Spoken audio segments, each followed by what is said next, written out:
Hello, welcome to my basement. Today, I'm going to be making some shelves. So to do these shelves, what I want to do initially is build like a skeleton out of 2x3s. And then around that skeleton, I've got 1/4-inch plywood that I'm going to cut just to kind of wrap each shelf and put on the back. Alright, I've got all my skeleton pieces cut. And here is how I'm going to lay them out. Just like that, all the way up, both sides.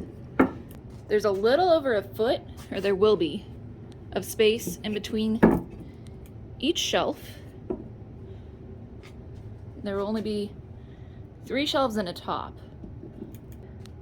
So this is roughly what it's going to look like. And that'll be both of these pieces will have shelf arms sticking out like this. This is the space I'm working with here. This was an intentional gap. Well, sort of. These doors came from the butler's pantry, and I really wanted to use them in the kitchen somehow, and this was honestly the best place to put them, right over the sink. But they are where they are, and I had to work within their measurements. So that meant that I have a gap. Not much to do, not much you can do with this, honestly. It's so tight, it's like maybe a foot wide, if that. It's too tight to put a whole nother cabinet in, but it's still space that can be used. I wanted to use every single bit of space that I could and make it as functional as I could. It's a decent sized space, but honestly, the layout's still a little bit wonky. Better than it was. Way better than it was. But I decided I'm not gonna let this space go to waste. Even if I can't necessarily use it as storage, as an actual cabinet, it's a really great opportunity to be able to put some decor items up there. I figure what I'll do after these shelves are done is put some cookbooks up there, maybe a plant, something. And because this is the darkest corner, it's the farthest away from the window. And I do have under cabinet lighting now, which helps immensely, but it's still liable to be really dark because this is just blocking light. That's just the nature of things. So I bought some really skinny little wafer lights. They're about that big around maybe. And I'm gonna put them on the bottom of the top 3 shelves because this bottom one, I've got this strip light waiting to just go across the rest of the way. So all the shelves are gonna be lit. That way it won't be dark, it won't be sad, it'll be bright and happy, especially if I put something pretty on each shelf.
Okay, so now what I'm gonna do is tack these together using this little scrap plywood pieces on the front here. I'm just gonna put a couple screws on either side just to hold it the right distance apart. These are gonna go across, kind of bridge that gap to create the shelf. It'll be a little bit more sturdy that way when I put the plywood on. And I have to leave the space between here on the back open because that is where my electrical line is going to go through. This is my light. It's very thin, and you just put a screw in and turn it. But I still need somewhere for the wires to run, so what I'm going to do is essentially put it on the bottom, screws, drill a tiny hole, and then run that wire through the shelf itself. So I do need open space. I can get to behind the wall for part of this, but not all of it. Probably only like half of it is open to me. So I think this is the better way to do it. That way it's all kind of self-contained. And if anyone needs to take it off in the future, they can just pull the plywood backs off, unscrew it, all it comes off. So let's do some tacking.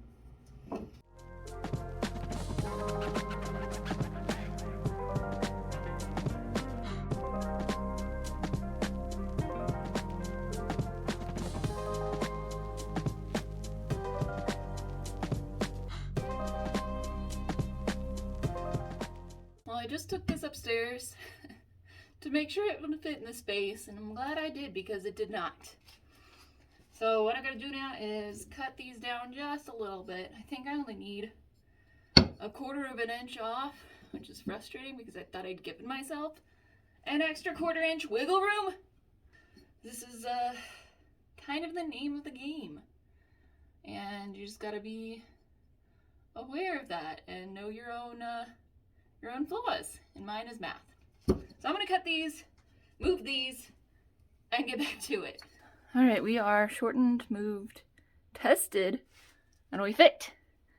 It's a little tight in one spot, but only around the frame. Once you get it past the face frame of the cabinet, it's good. So now what I'm going to do is take each one of these and put pocket holes on either side. And then we'll put them right in between here.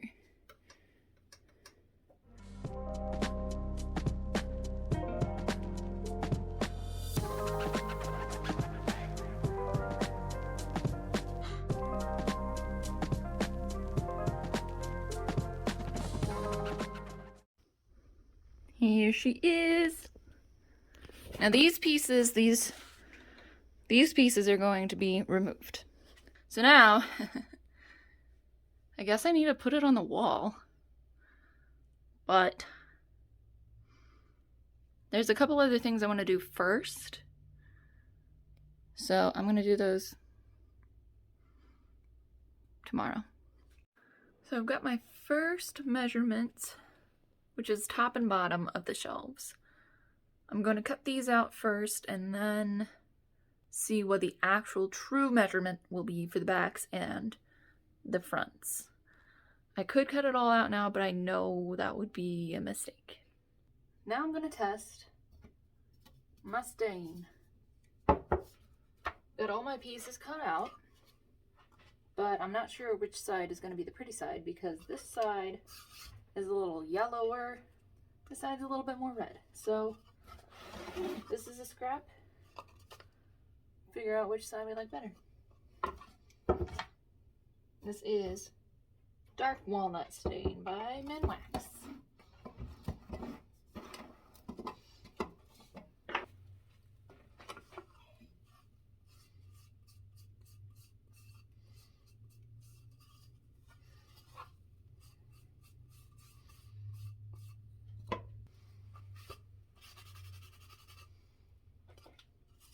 That's all right.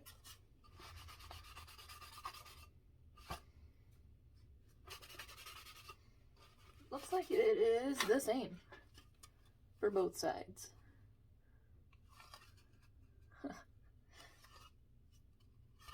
But I will say,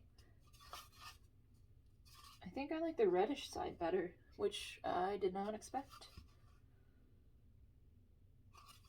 But based on the colors of the wood that's already in the kitchen, I think this will be the better choice. Everything in there is already a little bit reddish, so that's what we'll do.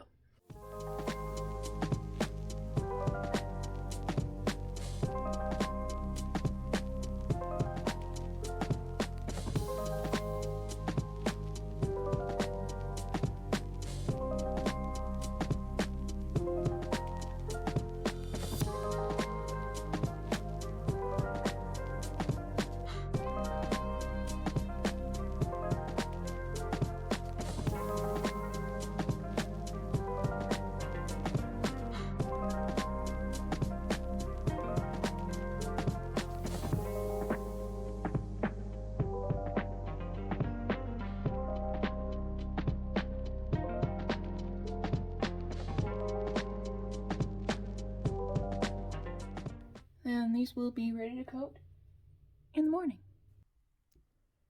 So as you see, I've got the shelves skeletons up. They're looking pretty good, pretty straight. I did nick the wall a little bit, but what are you gonna do? That's just, that happens. They're up there, they fit, and I think once I put all the plywood on like this, you get a little sneak peek. It's gonna look really nice. I've got all my pieces stained and sealed. And now what I have to do, these are the pieces that are going under the shelves. And they will be holding my lights. I've already got one marked, because I think I want these a little bit closer to the front. So what I'm gonna do now, drill some screws, drill some holes, and then probably do the glue up for just these pieces, so that tomorrow I can run the wires, make sure everything works, and then finish it up. Like that. I think I can screw this in just a little bit more, because I can see a little gap, but I think that's gonna look pretty good. So now we have to test something, because I'm just not sure if I want to be able to see this underneath the shelf. So it doesn't stick out a whole lot, but it's still visible. So I'm thinking what I could do is cut this down so that it fits right in there, and cut the bottom piece down so that there's a little strip between. So essentially it'll be two pieces, one in the front and one in the back, and then there'll just be an empty space in between for this to go, and then it would be able to attach to the wood here. And I think that's what I want to do, but I gotta find out if this can be cut first, so let's go do that. So I really need to get a hacksaw, but until then, this has a metal blade on it, so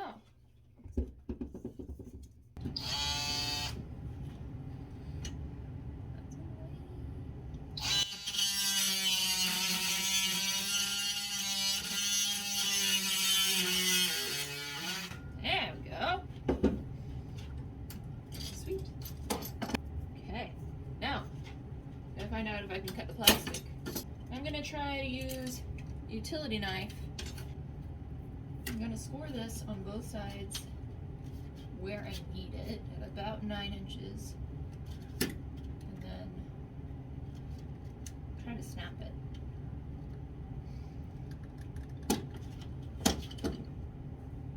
Ah, way easier than I expected. Okay, cool. First I'm going to, since this worked, I am going to cut that bottom piece and make it into two pieces so that I can fit this into the groove. So first things first, I'm going to glue this up right in the front here. Let that dry a bit, and then come back in with the channel.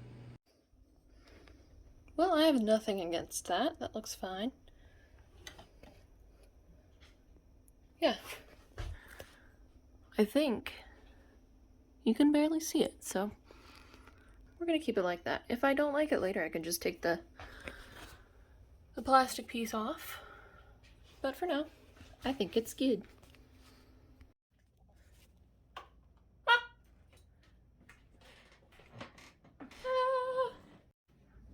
Well, now that those work, I can finish putting the plywood up, so see when it's done. And finally, here we are, finished shelves. I've put, like I said, my plant and my cookbooks up there. In the middle shelf, I've got a few mugs. I tend to collect them. And I'm so happy with the way those lights turned out. They are exactly what I wanted. The shelves, in general, are exactly how I wanted. So I couldn't be more happy with that little corner. And here's another little look at it. When it's dark outside, the impact of those lights just cannot be overstated. They are bright, but not too bright because they're in that corner. I've still got a few more little tweaks and fixes to do in that corner, but that's another video. See you then.